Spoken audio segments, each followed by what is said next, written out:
All right. So hello, everyone. Thank you for joining us for our entrepreneurial lunch and learn offered by the Lawrence and Phil Center for Entrepreneurship at Baruch College. I'm Gary Smalls, the program coordinator here at the Field Center.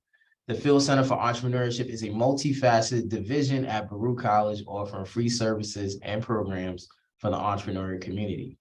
Today's lunch and learn webinar is presented today by Monice Small, founder of the GOODFORM Fitness Studio. GOODFORM Fitness Studio is located in Rockaway, New York. GOODFORM is here to serve you and build you up. They want to see you move in a way that you love. They want to push you to your full potential. They want to see you show up fully for your friends and family. They want to help you build sustainable habits that last a lifetime. They want to get you in good form. So thank you so much for being with us today, Monice. Please feel free to tell our audience a little bit more about yourself before you start your presentation. Thank you, Gary. That was such a lovely introduction. Wow, thank you. Yeah, my name is Mo, Monice, aka Mo. I founded GOODFORM in 2020 during the pandemic. I've been in Rockaway for about 8 years, and I just noticed there's a lot of lack here. I don't know what it is. It may be people are a little bit nervous to start businesses out here since it's a more seasonal town, but I was like, we gotta get some more fitness. I need to have more fun and fitness in this place if I'm gonna be living here for the majority of my life. So yeah, it's been a great run. We just launched the larger space in October 2022. And we're just trying to see what happens. We're trying to make it work and get people in here to move their bodies in a way that feels great for them and is sustainable so that they can keep going for them and their families. So yeah, that's pretty much my gist. I don't know if we're gonna go anywhere else, but Cool. No, that's a great way to start. And I know you had some slides on your website you want to show real quick. Anything you want to show? Yeah, so I'll just show you guys my website really quick. I had a lot of help from my web designer last year, summer. We put in a lot of intentional work there. So let me just share my screen really quick. So yeah, this is the website. It was done by Raven Ponder. She is a brilliant graphic designer. She's actually based in Atlanta. She may have just moved to Texas, but she handled everything. I handled the copy, but she did all of the like the actual design and the layout. And she really stuck to a great, outline that I gave her. And it was beautiful. The photos were done by a photographer out here in Rockaway. So this is basically just the beginning of the website, just the title. As you can see here, you can just click here to attend a class. If you scroll down, you can see more about who we are and what we offer. Down at the bottom, you can click here to sign up for our newsletter. I put out some fun stuff every once in a while. I cannot say I'm consistent about that newsletter, but I do what I can since it's just me at the moment doing all of the content and the social. So this is the website. This is where you can find our classes and see what's going on and how you can kind of sign up for classes. So I actually do this thing where if you're not sure what kind of classes are right for you, or if you're not sure if you're, a beginner or not, a lot of people don't understand like what's a beginner, what's intermediate, and what's an expert in this world. I'm there for you. I want to answer all your questions in regards to that. And yeah, you can just give me a call. It's free. It's just like a quick little 15-minute chat about what's going on with you, what are your goals, what are some of your pain points, and yeah, we're trying to build a sustainable routine for you and not just like have you in here going crazy and then eventually get hurt, because that's just a no-go. That's really not what I'm about. So yeah, there's that. You can schedule the call. We have our signature class, Body Camp. That's actually a class that I developed. Think of it as circuit training coupled with strength and conditioning and Pilates. I base my training around strength and Pilates. We combine the two. And so with those two, we created Body Camp, and it's a lot of fun. A lot of people are intimidated by those two things, strength conditioning and Pilates. So when they come to the class, they're usually like a little nervous. And then when they get here, they're like, oh, it's not so terrible. We move at a quicker pace, but we try and be intentional about the movements and the movement patterns. So you're not doing anything that's like aggressive on your body, but you're definitely going to feel it. You're going to feel the muscles that are working. And then we have a HIIT class that's taught by actually one of my best friends, Taina. She hopped on board as soon as I said I was launching the business. She's like, sign me up.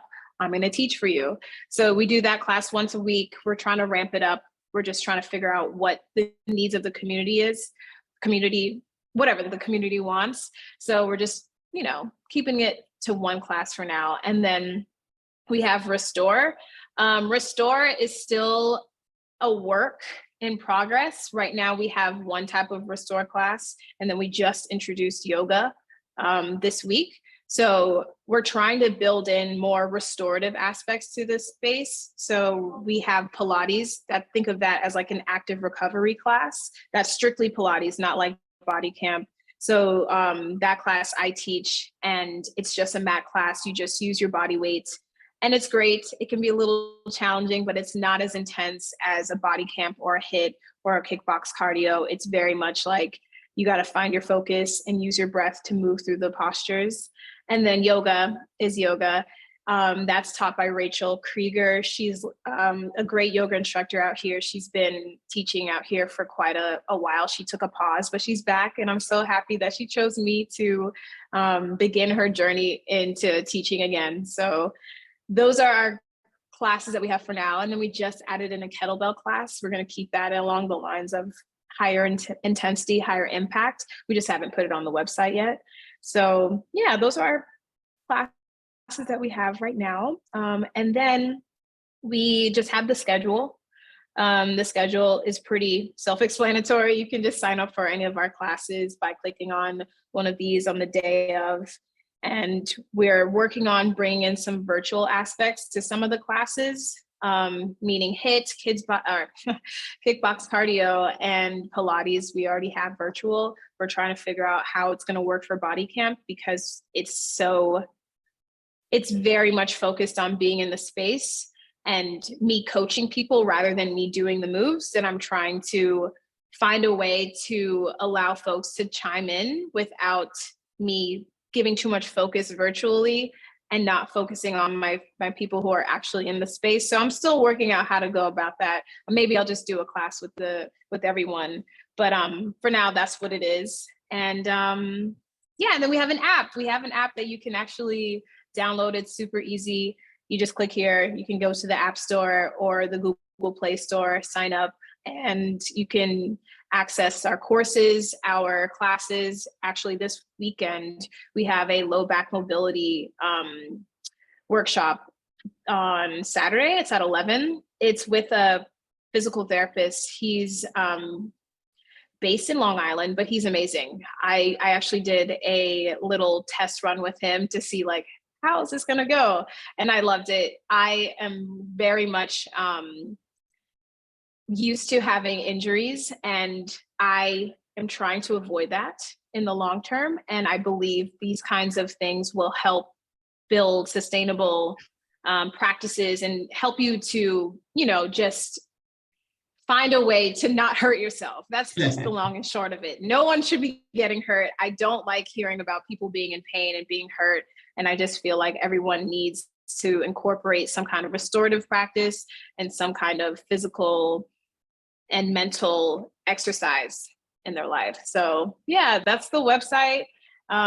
We are currently working on the community end of it. Right now, I was so focused on the brick and mortar space and building up, the actual physical business, that I haven't been able to focus so much on our online community and our online presence. But I'm starting to finally focus on it. We're developing a little, I think we're going to maybe do a chat room, meaning like maybe WhatsApp or Slack, something that works best for us and our community. We do have people of all age ranges. So I just want to be mindful that some folks are just going to look at me and say, Slack, I don't know what that is. You can text me if you want to talk to me. So I want to offer up something that people are just going to be able to tap into quickly. And yes, so far that is the website. And that's all I have for that. Back to you, Gary. Should I stop sharing? Yes, definitely. You can stop sharing. Okay. Really good stuff. So that really shows like what you're doing and how you're doing it. And I would say the website is one of the cleanest websites I've seen in a long time. That's a clean Thank website, you. which Thanks. goes really well with the marketing because people like clean Mhm. visuals, clean, easily accessible. So that's really important. So the first question I wanted to start with is Mhm. every fitness professional has an origin story, right? So Yes, you yeah. lifted a weight before you got involved in every fitness professional has some kind of origin story. Can you take us to your reasoning for getting into the fitness industry? Yeah, so I was actually an ex-athlete. I used to run track and I played volleyball in high school and I loved it. I've always been active. I have three stepbrothers. I've always been like one of those kids who are just always playful and always playing. And for me, in high school was a bit of a rough time for my home life. And I used extracurricular activities to kind of escape that turmoil, if you will. And it really, really benefited me. It kept me on a path of like discovery to finding out who I actually was and what I actually like to do without like having outside influences, but also being brought up within a team really helps to like learn how to work with other people and learn how to become a leader on your own, because eventually I became a captain when I was a senior. So that was one side of it. And then the other side, when I fast forward to college and, my mid 20s, freshman 15, you put on a few, you're getting a little hefty, a little thicker, whatever. I was so used to being a little like small, scrawny person, but I gained some weight and I was like, this is interesting. But I started getting back into exercise because I fell off. And that was just on my own journey. I wasn't trying to be a professional by any means. And then eventually I started to really love this. And I didn't just do it for aesthetics reasons. I did it mostly for my mental health eventually, because I was like, this is the only way that I can really channel being happy without external factors. So yeah, I would start to exercise and really feel good for myself. And then a few years down the line, my mom actually passed away. She had a heart attack, and it was a huge shock to my family. Like we did not expect that at all. And it really jolted me because that was like the first death to happen in my life. That was someone very close to me. Me and my mom and my brother were extremely close. And for that to happen to us, we were thrown for a loop. And I really feel like that was like a catalyst to me realizing that I needed to use this understanding of health and wellness and share it with people, and telling them in a way that this stuff is important. It's about longevity. It's not just about aesthetics. It's not even just about mental health. It's about feeling good and living in a way that you feel strong and you feel like you can, do the things that you need to do with your life. And that you're, it's overall wellness. It's not just about trying to look a certain way. You want to also feel a certain way, and you want to be there for your family. And I talk about community wellness a lot, because it's not just about like doing classes and like doing things for free. It's about like your kids need to be healthy. I'm not talking about size. I'm not talking so much about what they look like. I'm talking about like how they're feeling, and like if they're able to play, if they're able to get outside. I grew up in Georgia before I moved to New York, and I was always outside. And it kind of bums me out sometimes hearing how like a lot of the kids in the neighborhood, they don't get to go outside as much, maybe because they're growing up in a city. But having this space or some kind of space where they can do some kind of recreational activity, I truly believe benefits kids the most out of anything. And it also makes me sad that they're cutting a lot of programs that benefit kids in a recreational way. But yeah, so I'm mostly trying to do this for people who are looking for a sustainable lifestyle, and who want to be there for their friends, their community, their family, for anyone else.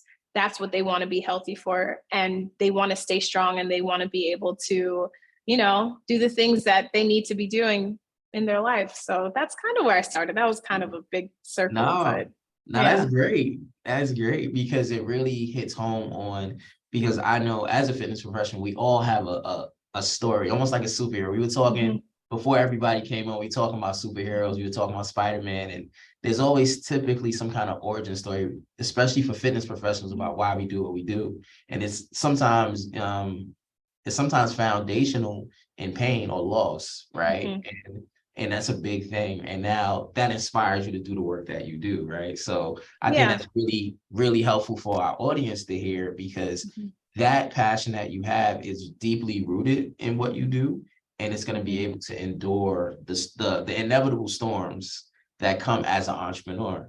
And I think it's very helpful that you even talked about general wellness and health and wellness, because as entrepreneurs, sometimes we feel that we have to be go, go, go. We're always on, but we're still finite individuals. Can you speak a little bit to how not only are you a fitness professional, you are a business owner, right? So you're a business owner and you're doing the work. So how do you balance the two? I take a lot of naps. I am a napper. I'm like, okay, it's 1:30. It's time to nap. There's that. But then on the other end, I try and find at least one positive thing throughout the day. I'm a big gratitude person. I write down my gratitudes every day. I love to journal. I'm a big fan of the 5-minute journal, if you've heard of it. But I really stick to the fact that people kind of are depending on me. A lot of the people who I train, like, I feel like a lot of people think trainers are getting people in shape and like who are getting people to like look a certain way.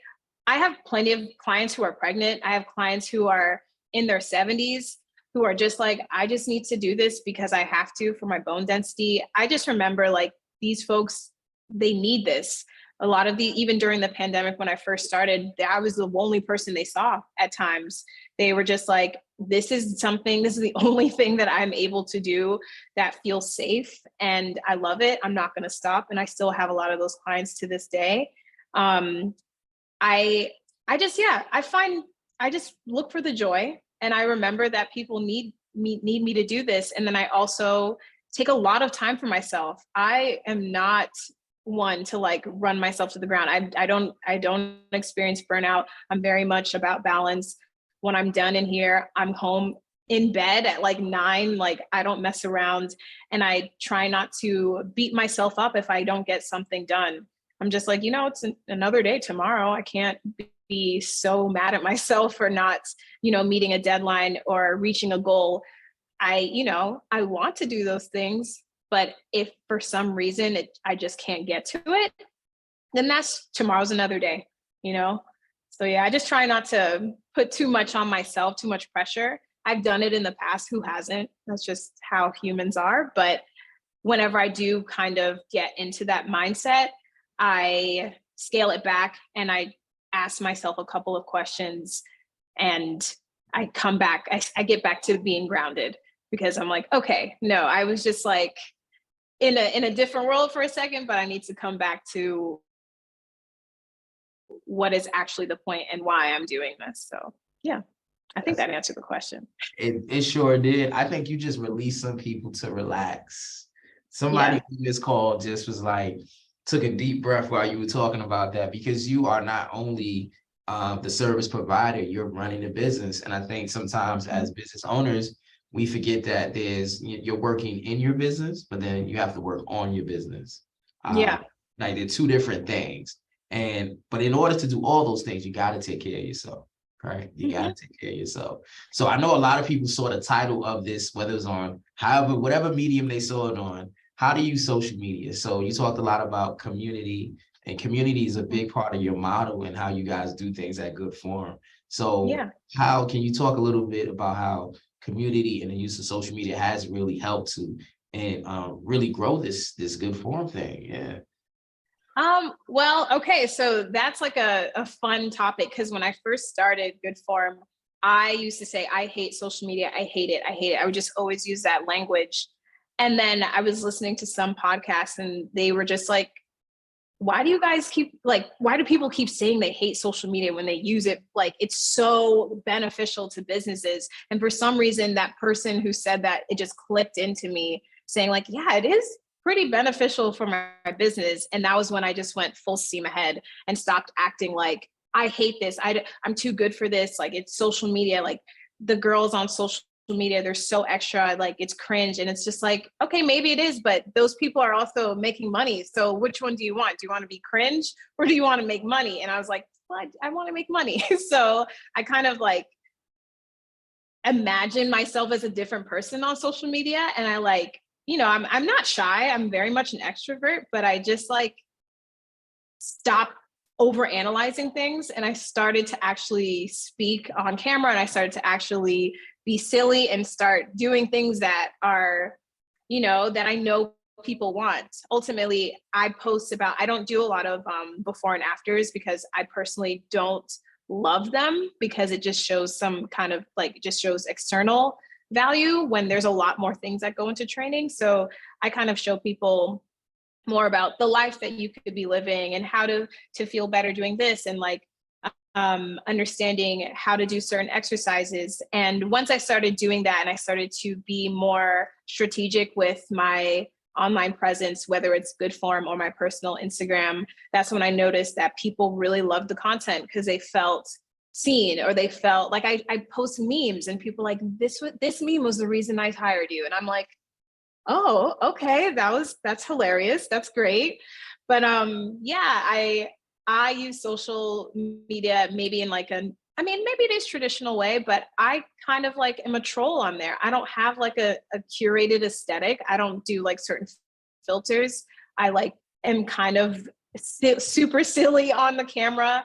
And I find a lot of times when people DM me and they're inquiring, they think that it's someone else. And I'm like, no, it's me. And then I'll usually send them a voice note and they're like, oh my gosh, this is you. And I'm like, yeah, like, this is me. I'm talking to you directly. Like, it's not anyone else. Like, I want to know more about you. I want to get to know your pain points, and let's set up a time to chat. And for the most part, I find that when you put that personal touch and that personal element to, this kind of black hole of the internet, people are really like surprised. They're like, oh my gosh. And almost every single time I've gotten clients and members from doing just that, whether it's like sending them a quick voice note or a video or like a picture of me, and they're like, okay, that's kind of wild. Like, I can't believe you just did that. And I'm like, why is that wild? I'm the owner. Of course I'll do that. So I find if you just you make it a little bit more personal, not just like on like your stories or your actual posts. Like, if someone DMs you, let them know it's you, it's your business. Like, let them know like, this is a real person. This isn't just some like automated message that is just like answering you. Because I feel like people are more inclined to work with someone or work with a business who actually has like a presence, So yeah. Wow. It's so simple, but it's so profound, because one of the first things you said was you have to stop over analyzing, right? Mhm. Over analyzing. And I'll be first to tell you, I am not an early adopter to social media. I'm kind of like, let it rock out a little bit, then I'll jump in. But one of the best things I was ever told by Roscoe Brown, he was an older gentleman, Tuskegee Airman. He was in his 80s. He said to me, don't allow technology to get ahead of you. And I never forgot that. And Mhm. I've seen the amazing things that people have been able to do with social media, and you're one of them, right? And I feel like authenticity is probably one of the biggest things, right? Making it authentic to you, because there's the algorithm, right? Everybody knows or is aware of the algorithm and trying to manipulate the algorithm. And you're just like, I'm just being authentic, right? Yeah. Yeah. I try not to delve in too deep on the, like, whether it's the numbers or how many likes or like that kind of stuff really isn't important to me. It's more so about who is actually reaching out and who, like, getting into contact with my target audience, and like getting into like building connections online that are genuine. I personally just don't like the feeling of of talking to someone online, and I'm like, are you real or what's happening? Is this a Russian bot? What is this? So yeah. It's a good point because you use social media, and I think it was so crucial because essentially, I live on Rockaway, I live on the peninsula, and when GOODFORM showed up, I'm like, this is genius because you have to essentially leave the peninsula. There's you have two other fitness centers on the peninsula, but there's a lot of people, there's a good amount of people on the peninsula. And, Yeah. so what made you want to come into a market where it wasn't a lot going on and you essentially would almost have to build what you want to see? Like, what was that like? It was crazy. I felt crazy doing it. I still kind of do. Every day I kind of have this like inner dialogue of like, why am I doing this? Like, this seems like dumb. But then I eventually step out of that. I just get out of my head a little bit, and it just comes back to the people. Even though this is a very strange town, I talk to a lot of business owners and I'm friends with a decent amount. And I talk to them about this a lot because we are a seasonal town. We go back and forth between like, are we going to stay open for the winter? What are we going to do? X, Y, and Z. I'm the type of person I'm going to stay open for the winter. A lot of people need this. And I find that I don't know. I just like go back and forth within myself of just like, this seems crazy, but also I really like it. There's no other option. I really am having a good time doing this and I can't stop now. So I'm just going to go full speed ahead. So yeah, that's it. No, that's profound because sometimes, we have students, we have staff, we have faculty, we have a number of people from the Baruch community here, and this is a college, right? So we learn a lot of concepts and we learn a lot of vocabulary, we learn a lot of jargon. But this is why we do Lunch and Learns, because we just want to hear people in the field who's doing it, who's using what they learn and using and doing it in real time, to help our audience to feel a little more confident going out there and doing the thing, right? So if you had to Absolutely. give any piece of advice for someone who's about to venture out into their field, like what would be like step one? What would be that first small step? Collect as much data as possible, as much research. Step one is just research and know exactly what you're getting into. And when I say research, I mean down to, if you're, building a brick and mortar space, down to how much toilet paper you need, how much your light bill could potentially be, how much it would cost to do your HVAC. I'm just speaking from experience. Literally, this is just me. And I would say collect as much data as you can, whether it's like a case study, meaning like if you already have clients, ask them what they're looking for and create a spreadsheet of just like, oh, a lot of people are looking for this. A lot of people are looking for this.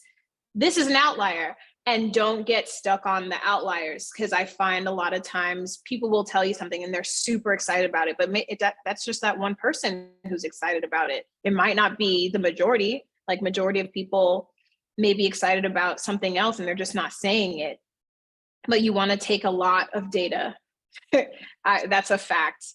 So that's like the first thing. And then also, if you don't have a business yet, legitimize it. Like if you feel like it's becoming a thing, just create the LLC. If you really feel like, all right, I'm making some money on it, maybe it's just your side hustle at first, create the LLC, just start it, because you don't want to be liable with your like personal, whatever, your social security number. You don't want to be liable. I don't know, just create the LLC. If you really think this is something that could benefit you, it's not going to hurt you if you create the LLC. So just do it right off the bat. So yeah, first things first. First things first, right? And a lot of times those early steps, those first steps are sometimes the scariest steps. We were talking about this offline, right? We sometimes make that first step of, whether it's, getting your tax ID or getting your LLC, and we make it like this big event. And then after you do it, you're like, that wasn't too bad. Yeah. I'm actually making it more than what it is. Yeah. I think sometimes as entrepreneurs, it is I think you definitely have to have a sustainable risk tolerance to do this, right? Hmm. Because you're essentially Hmm. building something that you can't really say with certainty all the time, Yeah. Yeah. but it's definitely an exciting journey. Yeah, I mean, funny story about that. The day that I created my LLC, my both of my parents were actually business owners, and I called my dad. And then my husband's mom is actually an accountant, or she works for an CPA. And I was like, "How do I do X, Y, and Z? How do I do this?" Like I was just moving so quickly, and then I did everything, and then I registered the name, and I did all of these things, and then I was like on Instagram or something, and I saw someone with like a similar name, and I just immediately started bursting out in tears. I'm like, oh my gosh, these people are going to think I copied them. They're going to think that my business is just like them because they also had the word good in it. And I was just like so upset. But then my really good friend Tien was just like, what are you talking about? There's so many businesses in the world. Like, you're not like copying anyone. You're not doing anything that's like illegal. Like, your business is great. You're doing the right thing. And, I think that little release of me, like, finally being like, oh my gosh, this is insane that I'm doing this. I think it really helped me down the line because eventually I was just like, yeah, I'm just like, this is just what happens. It ebbs and flows. So, yeah. We're gonna open up the chat shortly so that the group can actually throw their questions in there. We see essentially you are the face of Good Form, right? And we see the other trainers on. If you go on the website IG, you see the different trainers, but essentially like you're in it day in and day out. Can you speak a little to how you develop your team, right? Because you can't be everywhere in all things at all time, and then I also know. your support Yeah. system and how does those, Mhm. right? Because your support system may not necessarily work with you with the business, but they provide a level of like care and love and TLC to you. Can you talk a little bit Yeah. about Yeah, I mean, the team is phenomenal. I love my team. Right now, we have 2 interns. I just hired someone for front desk because I was doing that for the longest. And then the 4 instructors we have now, Rachel's a yoga instructor, Diana, she's a kettlebell instructor and she does body camp. John is body camp and kickboxing, and then Tina is HIIT. I I told them right off the bat what it was. I gave them a complete guide, or a good form handbook, if you will, about what we stand for and what it is, and we will not deviate from that. Like, there's no room for hate, there's no room for any kind of discouragement. Like, we're uplifting people, it doesn't matter who or what people look like, we're finding a way to modify or help them in any shape or form. And I feel like leading with that gives people kind of a groundwork of how they can operate within my business. People have their own autonomy, especially within this business. You're your own trainer. You can do whatever you want, but when you're in good form, you can only move within a certain parameter. So there's that, and they're wonderful. Everyone has been on. They're very excited to see how we build, and it can be exciting starting with the new company. As much as we have a lot of downsides, there's a lot of upside to it. You see a lot of potential and you see a lot of growth working with the new company, like from the ground up. And then my support team is truly wonderful. I couldn't have asked for better friends. I couldn't have asked for a better husband. Everyone is just super, super supportive, whether it's posting or sharing or talking to their friends about me, or even my best friend Tina, who works for me and works with me. My 2 best friends from high school, they actually helped me create like the branding. They helped me navigate through, like, when I started, I only was like a bartender, and I did a couple of things outside of like in the real world. Like, I was a server and a bartender, so I didn't really know much about admin. So they helped me a ton, and they didn't make me feel bad. They're like, no, Mo, this is how you do X, Y, and Z. And helping me build those systems, and not just like talking about it, not just telling me I need to do it. They're like, okay, let's hop on, let's do this together. And that kind of work, or that kind of help, is I will never forget that, because that is actually where the support comes, from actually getting that help. And I couldn't have been luckier to have a great, like a support team. So yeah. I'm always like really excited to hear about the team because entrepreneurship sometimes is presented out to the world as the person, right? So we talk about the Zuckerberg, we talk about the Jobs, right? We isolate each organization by their CEO. But in order to run an effective business, whether on a small scale or large scale, you need a team. And I think a lot of times we are afraid to share our ideas and our shortcomings with people because we think it's going to make us look inferior. But it's actually the necessary step that you have to make in order to grow your business, because you can't be all things at the same time. Like, No. right? It just doesn't work that way. Like, you're on a Zoom right now, contributing, giving back to the Buru community, but there's still IG posts that need to happen. There's still other things that need to happen that can continue, that can actually happen because you're entrusting other people to do those things. Right. And I think 100%. Yeah. I also tell everyone I lead with 100% transparency. If there's something going on with me, I'm going to let you know, and vice versa. If you have something going on, you don't have to tell me completely in depth, but just tell me something's going on and you need a break or you need to step away from something and we can work it out. We'll always, we're humans. We have to. There's no like, I'm not going to run someone to the ground. Like, we're not robots. I want to like understand and I want to talk to you and just be honest with me and we'll be Gucci. So, yeah. So we have our first question in the chat right now, and it says, how have relationships with other business owners helped you? Oh my gosh. First of all, when you're a business owner, you legitimately feel like you're on an island. I'm always like, who do I talk to? Who do I talk to about this? I have made a great network of business owner friends, if you will, especially ones who own brick and mortar spaces. I think there's something really incredible to say about people who have a physical space in New York City, because it is so unbelievably difficult to deal with this city. So yeah, my friend I have a friend who she owns a coffee shop in Brooklyn, Playground Coffee, and we vent to each other all the time. And that's really what I wanted. I needed it for. I was just like, can we talk about this? Like, can we talk about how X, Y, and Z is happening? And it's great. I love it. And then when it comes to like the fitness end, like other instructors or other trainers, I love talking to other trainers and I love getting to know them and seeing how their training style. I've actually worked with other trainers, meaning they train me and then I train some trainers. So it's great to see how other people work with their clientele and how like they get to build their own community. And then we also kind of combine our communities and do a lot of collaborations. That's my favorite part about this work and being in business, is you can just do whatever you want and you can like work with cool people that you actually like and that actually align with your values, and you don't feel icky because you can just say no. You can just say, well, I don't want to work with you. So yeah.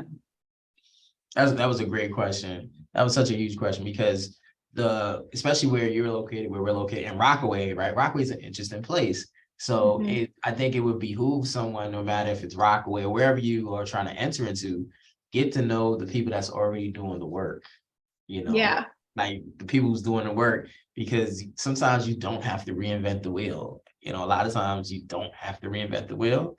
Once again, I know we live in the world of the startup and coming up with that billion-dollar idea, but sometimes it's just taking something and making it yours, like adding that Monice sauce to it, or whoever may be listening, right? Like just adding that sauce, right?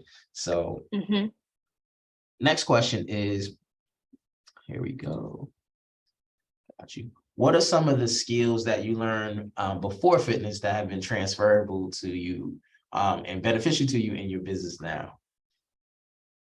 Oh my goodness. Well, like I said, I was a bartender and I was a server. So I was in the service industry for a really long time. And honestly, just body language and being able to speak to people and get on their level, whatever level it is. And understanding that, like for some reason, I used to be afraid to talk to people who may have looked a certain way. Like, I don't know, maybe because I was so young, I was just like, oh my gosh, they're really intimidating because they dress a certain way. But when I started to like speak to them, when I was working in the restaurant or when I was a bartender, I started to really understand like, oh no, you're very similar to me. And I don't know why I was intimidated by you. And now like I can kind of speak to you on a level that doesn't like, I don't know. I felt like maybe I needed to like be smarter to talk to someone, or I needed to dumb myself down in order for this person to feel comfortable. But ultimately it's just about listening. Like, I think for the most part, I just listen really well, and I let people speak and complete their thought. And I use that in the way that I train my privates, and then in the same way that I treat the members. And then I actually retain that information. And then when I see them again, I'm like, hey, how's so-and-so? And they're like, how did you remember that? I'm like, well, you just told me like last week. And they're like, wow, you have a great memory. And I'm like, no, I think I just listened to you. So I really think listening is a very, like, it's like a lost craft, I guess. But I think so. I think that's what it is. That's the biggest one. Yeah. That's huge. That's huge. You know, we do have a number of students on this call.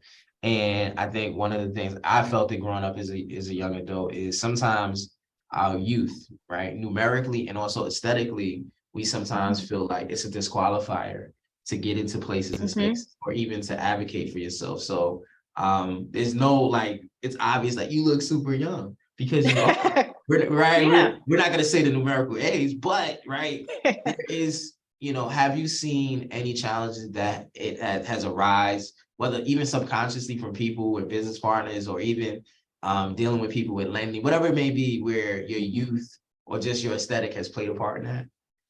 Absolutely. Absolutely. I have been in situations where people have 100% spoken down to me.